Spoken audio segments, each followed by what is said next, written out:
haven't seen Bloodlines, which is, you will see this. If you haven't heard Bloodlines, it is an incredible podcast, which we'll talk about in a second with Poonam. But first, just to give you a bit of a flavour, we're just going to play a little bit of a TV trail for it.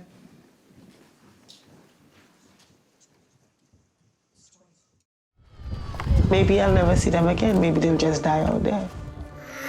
Love. Salman was among the thousands of children of the so-called caliphate. Amid the sniper fire, the airstrikes, the chaos, that little boy, Salman, disappears.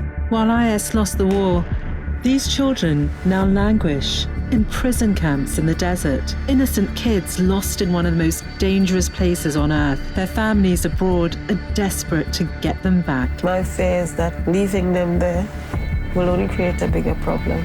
I'm going to be stuck here forever. It's a nightmare. My name is Poonam Taneja. I'm an investigative journalist, and I'm going to Syria to find out what happened to Salman and thousands of children like him. What I find will take me inside the heart of IS's failed caliphate. Bloodlines, a new 7-part series, wherever you get your podcasts. Excellent. So that gives you some kind of insight into what this podcast is about, which is an incredible story. And initially, I called this session "Investigating the Impossible," didn't I? Because basically that's what you set out to do. It was an impossible task. It was impossible. I mean, it's an investigation in the truest sense. I mean, I've done loads of investigations in the past, but effectively, I was going to Syria, a part of Syria that was being bombed. I was investigating Islamic State group, which is so murky. I was looking for a child who had gone missing in the last days of war against IS. I had no idea what his mother's real name was. All I had was a first name. His grandfather, this grandchild's grandfather in East London, barely had any information.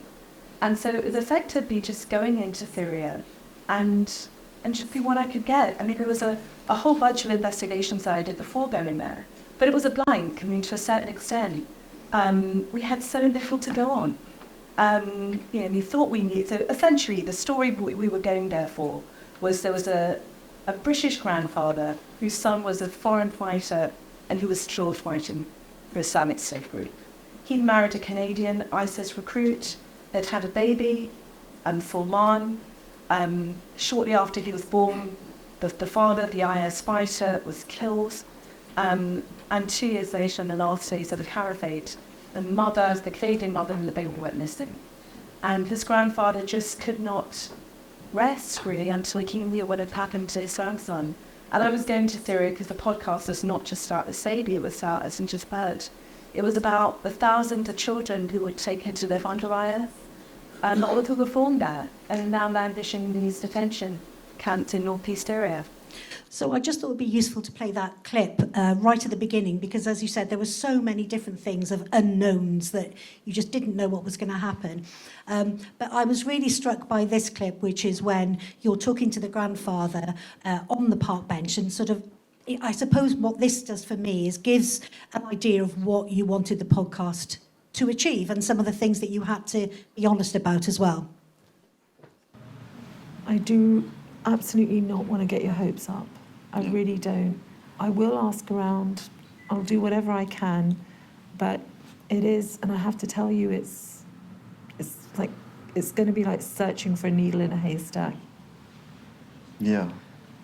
So we'll just leave it at that and just go with the right motivations and do your best, and then we'll just see what comes of it. That's all we can actually do. Because you're willing to go out there, and I'm very grateful. And not too many people do that. So I can't thank you enough. And then we'll see what your efforts bring about. How much of a responsibility was that with that? I mean, you had that going on in your head the whole time as well. Yeah, I think for me, it's, the grandfather, Ash, couldn't rest. I first met him in 2019, just shortly, really before the fall of the caliphate, actually. It was in the last days of the battle against IS. He came to me through a contact that I'd worked with because I'd worked in the counter-terror space. And he wanted information about his grandson because he'd lost contact with them.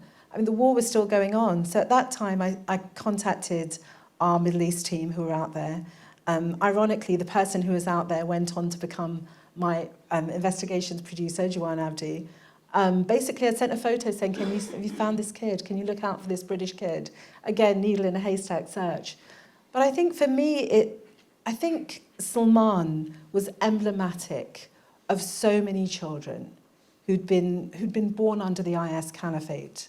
And for me, that's really what was what was really fascinating about it. But yeah, I mean, I did feel the weight of that responsibility, I won't lie, throughout the series. And I suppose the other difficulties, you said you had all these different strands that you were putting together. So in terms of actually producing it at the end, where on earth did you start, in terms of the beginning, obviously, which is part of the bench chat, but how on earth did you start sort of piecing that together in a coherent structure that does exactly what you wanted it to do?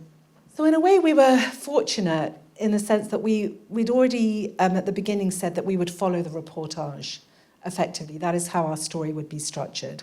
So really, the only one that we had to kind of structure in a more sort of distinct, considered way was actually episode 1 and possibly the finale. And then episodes 2 to 6 basically followed the reportage of our Syria trip. So we went to Syria for 3 weeks. It was like actually being in the middle of a live action movie. So I'm going to Syria, where these camps are. That's where I'm going to start looking for this baby. Because if he'd survived, he would have been taken to these camps. And my producer, Juwan, had gone to Syria ahead of me a couple of days to have meetings with intelligence officials to get permissions. So I get on a plane, I change planes at Austria, in Vienna, and I look at my phone and I have loads of messages from him. And basically, he's telling me that the place where he's staying, the place where I'm going to meet him, Turkey has just launched a series of airstrikes. 9 people were killed that day, 3 injured, pretty much in the area that we're going to. And it's like, okay, it's showtime. It's kind of like, this is what it's going to be like. So I got to Syria. We spent a week basically being bombed left and right. And that also has its own challenges because we were doing journalism in those conditions, but we couldn't actually get to where we needed to. But also it meant that our investigation and our time on the ground was just, we were losing time as well. So I think to a certain extent, it had a momentum and the investigation unfolded on the ground. So we pretty much followed the investigation through, which made it easier for us. And one of the things that we talked about before is that you are very much in the story, aren't you? You are, and that's a very different departure for you in terms of there's a section where you're packing your case and talking to the kids in the background or whatever, and there's a lot of Poonam in there as well, isn't there? And how difficult was that as a challenge for you to kind of move from that very sort of more objective reporting into you in the story, as you said, like a reportage all the way through? It was a bit of a challenge. It's huge because as a reporter, you're always trying not to be the story. And suddenly, this story is being told through my eyes. And so CBC and my BBC team were really cool about this, and they were encouraging me to do it, but there was never any pressure. But I think they wanted, there was a benefit to the story for people to know certain things that I felt comfortable with. So it was like, I'm saying goodbye to one of my children. And I suppose it gives a glimpse of really the preparation that it takes to go into a situation like this. I'm a mum as well, so it's who am I leaving behind, who's waiting for me when I come back. But yeah, and there are a couple of times when I do that in the finale as well, before I go and see Ash to tell him about what I found. I reveal that my dad died in a plane crash a long time ago, so I kind of understand the need to actually find out what's happened to a loved one who's sort of died thousands of miles away, possibly. And so, obviously, there's a challenge in terms of the storytelling, but a challenge ethically, I guess, as well, in all the different things that you had to consider. And one of the sections that I thought illustrated this was when and how you dealt with the identity of the woman that you found in the camps. So, DA, I'm going to ask you something, and it's up to you how you answer. I've heard that your husband's British, and I've heard that he's El Shafi El Sheikh. So I'm going to have to ask you. I mean, we'll talk about. I didn't want it out. That's the thing. Okay.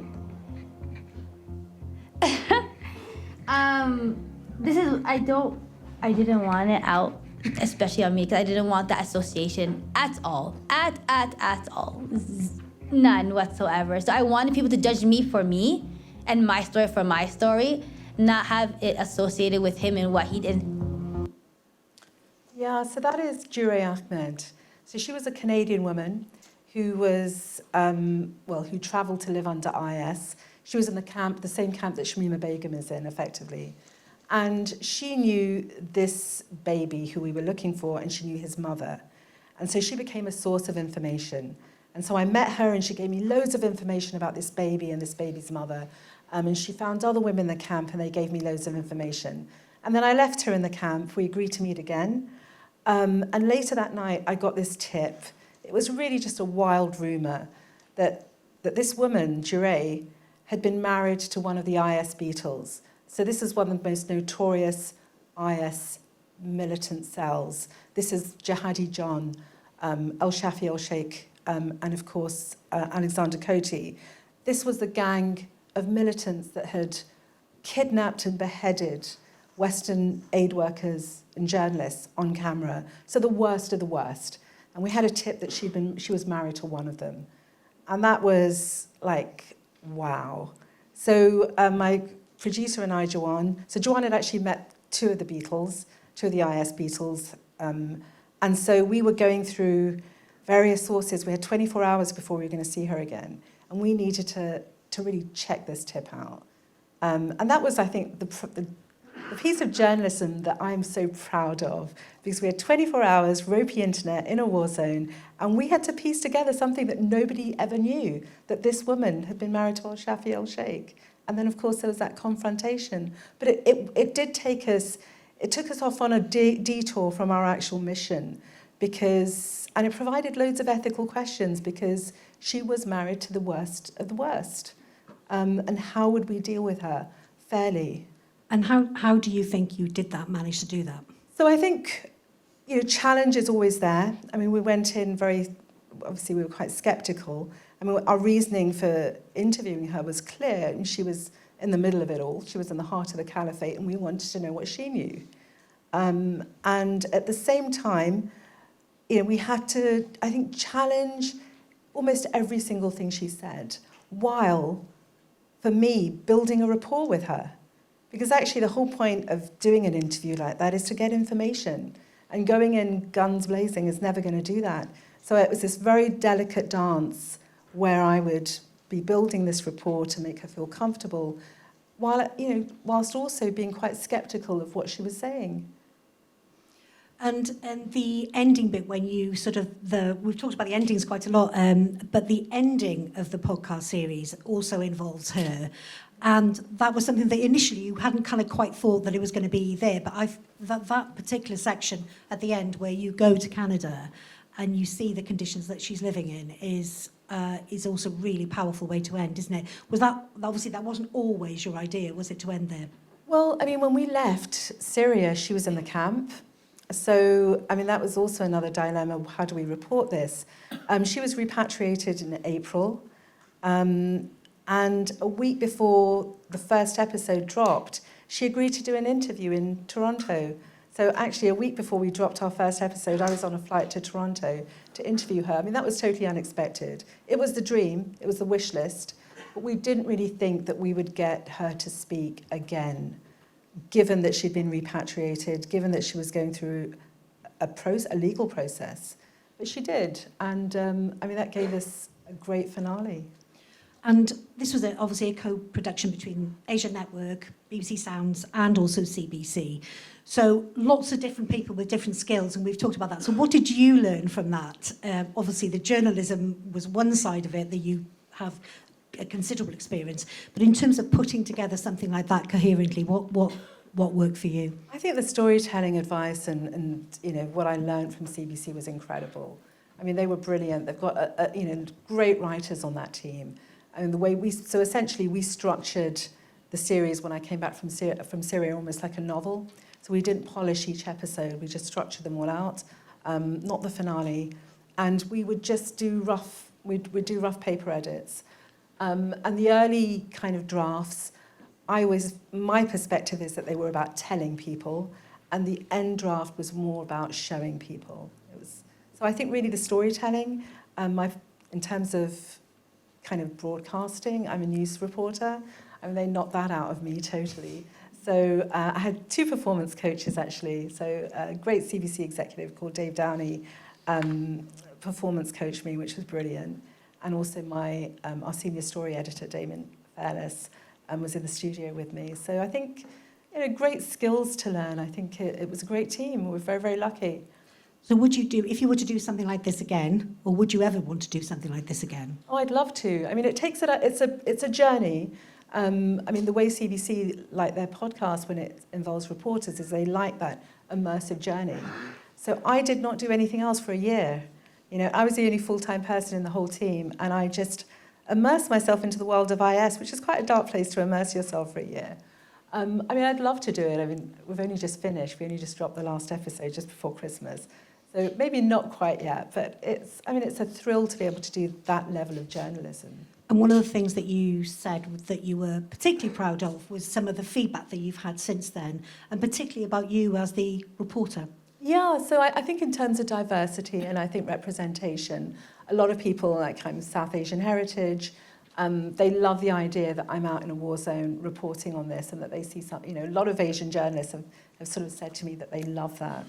And certainly coming back to the kind of the mothership at the BBC, which is the Asia Network, they're really proud of it. I think it's inspired a lot of people, so I'm proud of that incredibly. And what's been the reaction generally to the podcast? It's been really good. I mean, my favourite review is Astounding Journalism with Heart. I kind of love that. That's great. It's good. And what's next? Well, I think I want to follow this story through. I mean, absolutely. Yeah, stay tuned. Does anyone have any quick questions? Yes. I believe the story starts with you when the grandfather approached you with your background. Can you tell me a little bit about the commissioning process? How do you go and write a long proposal for a story that's well in your own way to be a needle in the haystack? Well, somebody to fund that? Well, it wasn't just the search. So the search was the story, the kind of the kinetic energy of the podcast. What we really wanted to go out there is and look at, this child was emblematic of a wider situation. The commissioning process for this was really messy. So effectively, without going into too much detail, CBC and World Service had a commissioning process open, and we were in the final round. And World Service didn't think it was quite for them, but CBC loved it. And so then we went kind of through the back door, really, with CBC, whereby they wanted this commissioned. And we just found a BBC partner. And so BBC Sounds actually commissioned it in the end, and the Asia Network was a linear platform. And effectively, it goes back to the fact that Jonathan Wall from BBC Sounds gave me some development money for this a long time ago. So, it was a story that we felt needed to be told, because it wasn't just about searching for a child, it was about a much bigger issue.